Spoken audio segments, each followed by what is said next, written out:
Hola, buenos días, buenas tardes, buenas noches. Espero que estén todos y todas bien. Bueno, vamos a casi una de las últimas clases del primer cuatrimestre, antes de arrancar con la clase de hoy, que es un poco lo que tiene que ver con el impacto de la crisis económica del 1929-1930 y los gobiernos populares. Un poco el cronograma de acá al receso es bueno, lo que mencionaba en esta clase. La semana que viene vamos a ver un poco las consecuencias de esa crisis en lo que tiene que ver con la política de Estados Unidos, con el buen vecino, el impacto de la Segunda Guerra Mundial y la revolución en Guatemala, así un poco el rol de Estados Unidos también después de cómo empieza a ser después de la Segunda Guerra. Y después en la clase que tiene que ver con la primera semana de julio vamos a ver la revolución en Bolivia del 52 y el comienzo de la dictadura de Stroessner, una de las más extensas, pero un poco cómo llega, porque así lo vemos en paralelo, porque ahí tenemos también para mencionar la guerra del Chaco en la década del 30. La semana de la declaración de la independencia, la semana del 9 de julio, la segunda semana de julio la vamos a dejar libre para justamente que vayan leyendo y acomodándose con los tiempos de lectura, más allá de, como les digo siempre, cada uno maneja los suyos. Y la última semana, antes del receso, vamos a hacer una clase como la semana pasada de consultas por Zoom y vamos a dar las consignas del trabajo práctico que para hacer durante el receso quienes lo quieran hacer. Como decimos siempre, si lo hacen mejor, porque después cuando volvamos y tengamos que tomar los finales, eso lo vamos a tener en cuenta. En lo que tiene que ver con la clase de hoy, un poco arrancamos con lo que es el impacto de la crisis económica. Esto está básicamente en los textos que van, igual después los pongo particularmente en el apartado de la clase. Pero bueno, acá tenemos básicamente lo que es el tomo 2 de Ansaldi. Y después vamos a tener también el texto de Córdoba con el tema de Cárdenas, el texto de Maguiduch sobre las derechas, y que es muy cortito ese, y el texto de Romero, el capítulo 7 de las ciudades y las ideas, así que es, digamos, un poco lo que remite a la bibliografía. Bueno, lo que les decía, el impacto de la crisis económica obviamente va a ser muy importante en la región, porque era una economía atada fundamentalmente al famoso modelo primario exportador. Eso se va a frenar, vamos a entrar en lo que se conoce como el modelo de sustitución por importaciones, en algunos casos, sobre todo el más conocido es el de la Argentina. Pero como consecuencia de esa crisis se van a producir grandes revueltas o grandes levantamientos populares en todo el continente, grandes huelgas, grandes protestas que van a dar lugar a un inicio de ola de dictaduras cívico-militares. No es que solamente en la Argentina hubo un golpe de Estado en el 30, sino que también lo hubo en Chile. Brasil, ahora después vamos a hablar en particular lo que sucede. Bueno, Bolivia y Paraguay, que lo vamos a ver en un par de semanas, entran en lo que es el conflicto de la guerra del Chaco para esta época.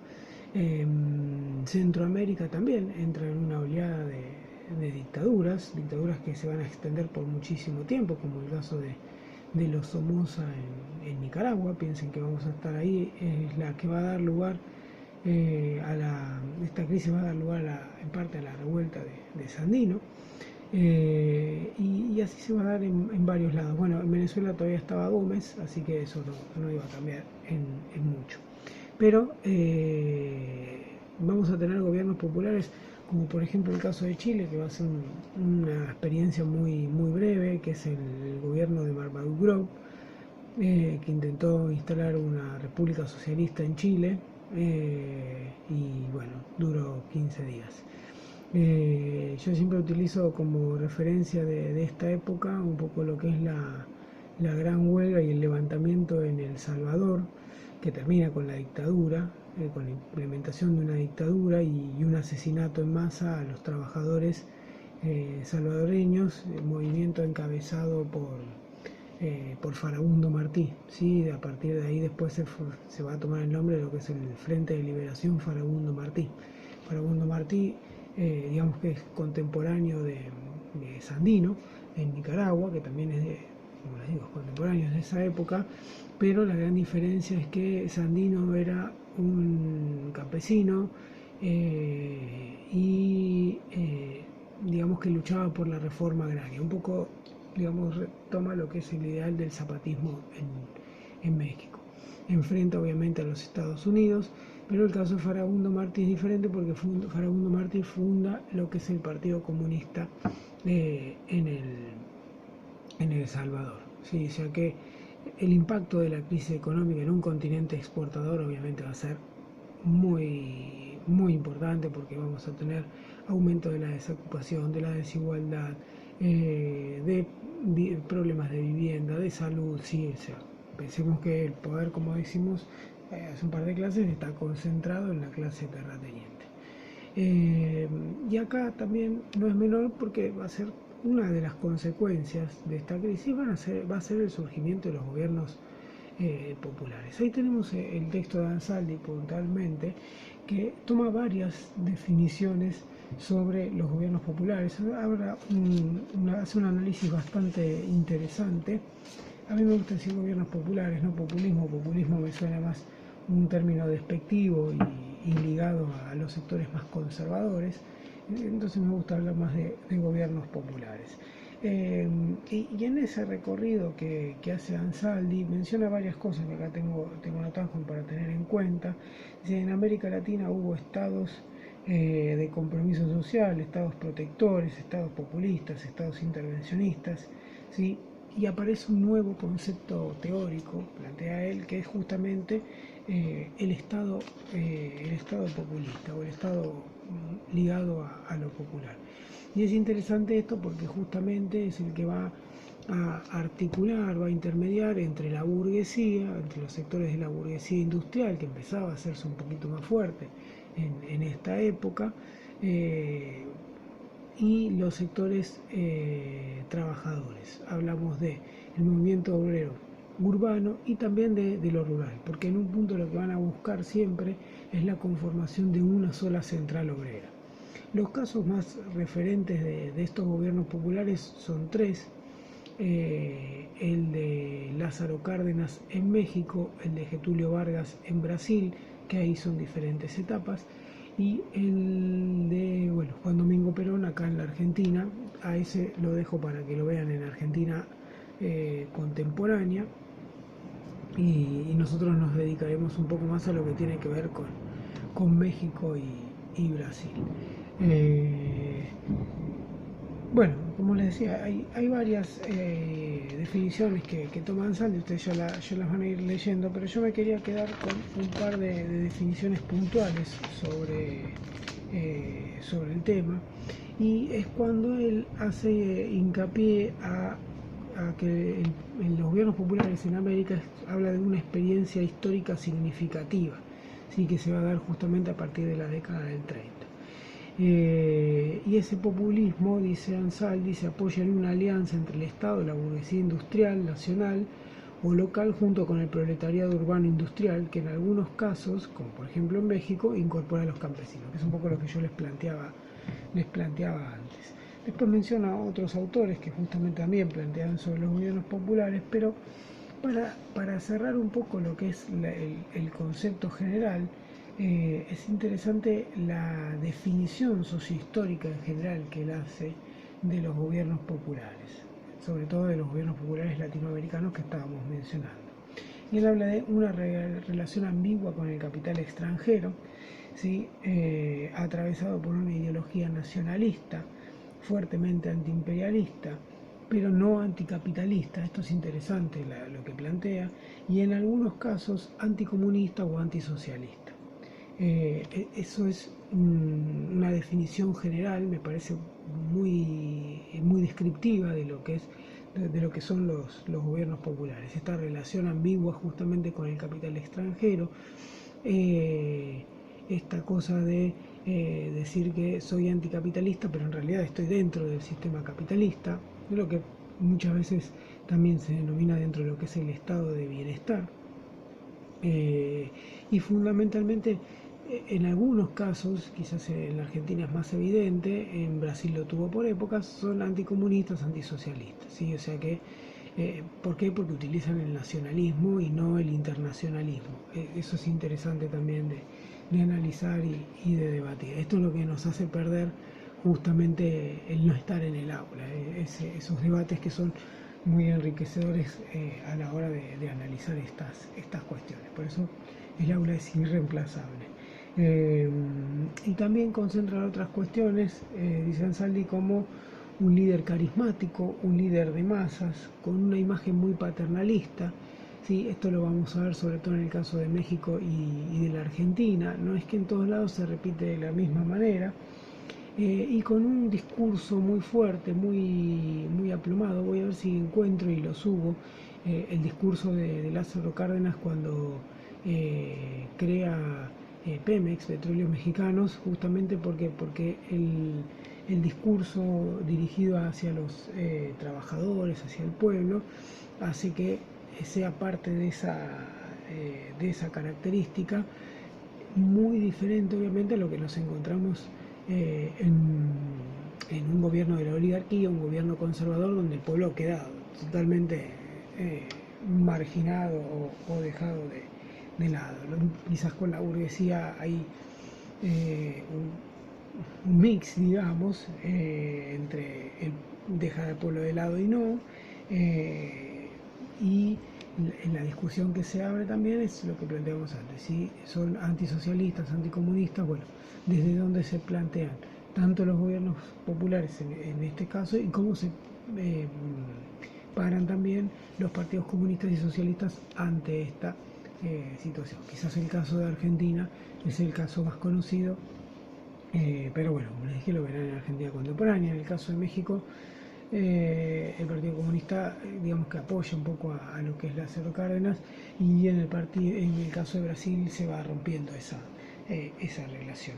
Sí, eso digamos que es lo importante de remarcar, junto con otra cuestión importante que remarca Ansaldi, que es un modelo que se implementa de arriba hacia abajo. Quizás ahí también tenemos otra gran diferencia con el socialismo y con el comunismo, que plantean algo también de arriba hacia abajo, pero con mayor participación de los trabajadores, o que venga impulsado desde abajo. En este caso no, es directamente desde arriba hacia abajo.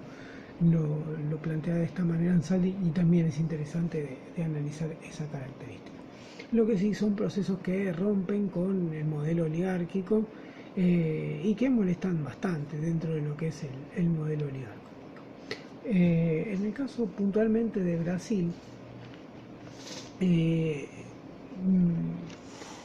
es un caso bastante particular porque el caso de Vargas no es que es como el de Lázaro Cárdenas o el de Perón, que nos vamos a encontrar con uno o dos gobiernos muy definidos en sus políticas, en sus formas. El caso de Vargas, perdón, es muy diferente porque ahí podemos hablar de etapas en las cuales la política de Vargas va cambiando. Tenemos una primera etapa que es la que va desde el 30 al 34, donde se instala un gobierno provisorio. No nos olvidemos que Brasil rompe el modelo monárquico hacia fines del siglo XIX, ¿sí? Instala lo que es el orden y progreso, pero la cuestión de la república, lo que es el fin de la dominación de la oligarquía, se va a dar en 1930, ¿sí? Por un gobierno mucho más popular. Ahí aparece la figura justamente de Getúlio Vargas. Del 34 al 37 Vargas va a implementar una presidencia constitucional, y del 37 al 45 acá es donde se da algo interesante, que es lo que se denomina como el Estado Novo. Llega con una especie de autogolpe e instala esta forma nueva de hacer política. Y acá este Estado nuevo brasilero se define como un nacionalismo burgués con rasgos autoritarios, conservador y antidemocrático. Esto es antes del estallido de la Segunda Guerra Mundial, y acá entra a jugar también Brasil. Se acordarán, al igual que Paraguay, al igual que Chile, al igual que Argentina, no son países que inmediatamente le declaren la guerra a Alemania, sino todo lo contrario, van a ser de los últimos. Y en el caso de Brasil y de México, ya no va a estar Cárdenas, son los únicos dos países latinoamericanos que van a enviar tropas al conflicto. Si bien va a ser hacia el final, pero son los únicos dos que van a mandar tropas al conflicto.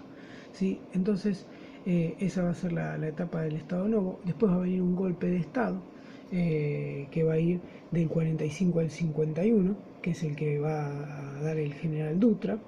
Y por último vamos a entrar en una etapa, quizás ahí sí, que es lo que se va a ligar un poco con un gobierno popular, y lo que va a dar lugar un poco a lo que es el desarrollismo también en Brasil, que es el gobierno de Vargas cuando retorna en el 51 hasta el 54, que se suicida, y viene el golpe de Estado, y después va a venir el golpe de Estado y demás. Pero digamos que hay que constituirlo más que como dos gobiernos, como un gobierno netamente popular, como les decía antes, que nos vamos a encontrar en México y en la Argentina. En Brasil nos vamos a encontrar con diferentes etapas, y eso es lo interesante. También en esta última, la que va del 51 al 54, es donde Vargas va a dar lugar a la formación de lo que es el movimiento nacionalista de los trabajadores, nacional de los trabajadores, ¿sí? El nacionalismo trabalista, que se le decía, que después va a dar lugar más adelante a lo que es el Partido de los Trabajadores, el famoso PT. Y en esta etapa es donde aparece Petrobras, Electrobras, y aparece una cuestión mucho más nacionalista, y donde se enfrenta justamente con los sectores conservadores. Para cerrar un poco lo que tiene que ver justamente con esta clase, nos vamos a México, y cerramos un poco lo que tiene que ver con la última clase, la de la Revolución Mexicana, y es la llegada al gobierno de Lázaro Cárdenas. Lázaro Cárdenas va a retomar los ideales de la Revolución Mexicana, va a impulsar la reforma agraria, pero va a crear una central de trabajadores campesinos que va a tener que estar aliada a la Central Única de Trabajadores. Sí, que hablábamos antes de las características de los gobiernos populares. Bien, esto es justamente lo que va a buscar Lázaro Cárdenas. Entonces va a implementar la reforma agraria, pero con esta particularidad y características que las vamos a encontrar en los textos, así no lo hago tan largo. Va a tener un